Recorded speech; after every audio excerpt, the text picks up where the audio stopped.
द्विघात समीकरण किसे कहते हैं? ऐसा समीकरण जिसका उच्चतम घात 2 हो उसे द्विघात समीकरण कहते हैं। द्विघात समीकरण कोई भी ऐसा बहुपद, जैसे बहुपद किसे कहते हैं? तो ऐसा बीजीय व्यंजक जिसमें चर का घातांक ऋणोत्तर हो, यानी धनात्मक पूर्ण संख्या हो, उसे हम लोग बहुपद कहते हैं। अगर कोई बहुपद ऐसे लिख दिया जाए ax square plus bx plus c, ये बहुपद कहलाएगा। अगर इनको 0 की बराबर कर देंगे तो ये कहलाएगा द्विघात समीकरण। यहाँ पर परिभाषा बोलेंगे, ऐसा समीकरण जिसका उच्चतम घात 2 हो उसे द्विघात समीकरण कहते हैं।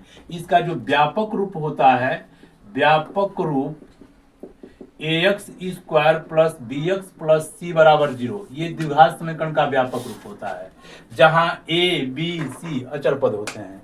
हम द्विघात समीकरण के प्रकार देखते हैं। द्विघात समीकरण के प्रकार, द्विघात समीकरण जैसे यहाँ पर एक उदाहरण देख लेते हैं, यहाँ पर एक एग्जाम्पल देख लेते हैं। जैसे लिख दिया जाए 5x square plus 6x plus 7 बराबर 0, तो यहाँ पर ये द्विघात समीकरण कहलाएगा।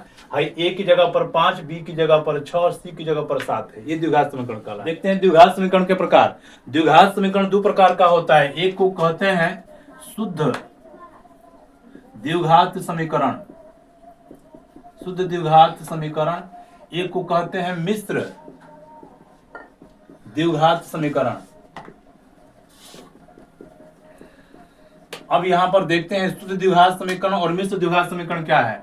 ऐसा द्विघात समीकरण जिसमें b बराबर 0 हो, ये b बराबर यदि 0 कर लेंगे तो ये शुद्ध द्विघात समीकरण कहलाएगा। इसका व्यापक रूप होता है ax स्क्वायर, और जैसे bx है तो b 0 हो जाएगा, प्लस c बराबर 0, तो ये शुद्ध द्विघात समीकरण का व्यापक रूप है। इसका कोई एग्जाम्पल लिख लेते हैं। यहाँ पर ये हो जाएगा 5x स्क्वायर माइनस 25 बराबर 0, तो ये कहलाएगा हम लोगों का ये शुद्ध द्विघात समीकरण, क्योंकि है a है c है, b इसमें नहीं है। मिश्र द्विघात समीकरण किसे कहेंगे? जिसमें b बराबर 0 ना हो, ऐसा द्विघात समीकरण जिसमें b बराबर 0 ना हो उसे मिश्र द्विघात समीकरण कहते हैं। इनका व्यापक रूप होगा ax square plus bx, c रहेगा या भी नहीं भी रहेगा, तो ये कहलाता है मिश्र द्विघात समीकरण जिसमें b बराबर 0 ना हो। इसका एग्जाम्पल ले लेते हैं। जैसे 5x square plus 6x plus 1 बराबर 0, तो a है, b है, c है, b 0 के बराबर नहीं है, तो इसको कहते हैं मिश्र द्विघात समीकरण।